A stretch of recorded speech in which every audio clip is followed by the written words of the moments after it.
We've kind of hastily pulled this together in reaction to news that we saw last night that the General Assembly, at least the House of Representatives, is not going to be back in session until October, and which we find deeply disturbing based on the fact that we, as Democrats, feel that we need Medicaid expansion to occur in this state.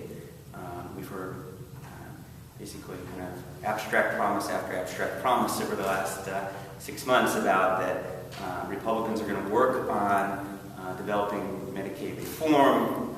Some talk about Medicaid expansion. The Speaker, before we broke in June, said, yeah, we're going to work on that in 45 days.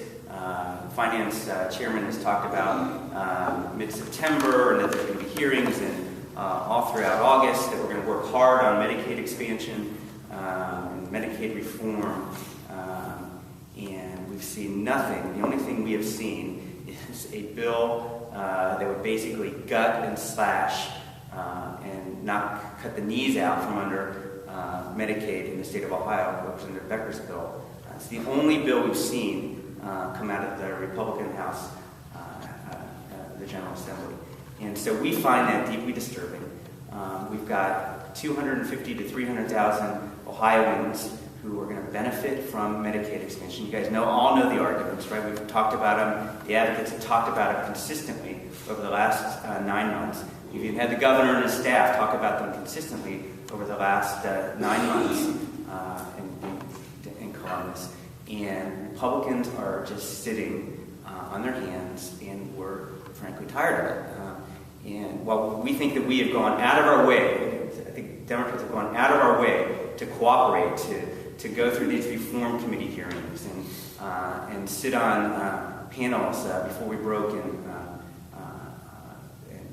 at the end of June on what potential new versions of Medicaid could look like and what reform elements could look like.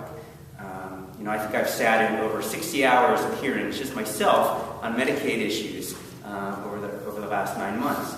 And it's not so hard. This is simple. The governor and his staff have an ability to do reform. Ohio has a managed care system that is pretty well respected throughout the country.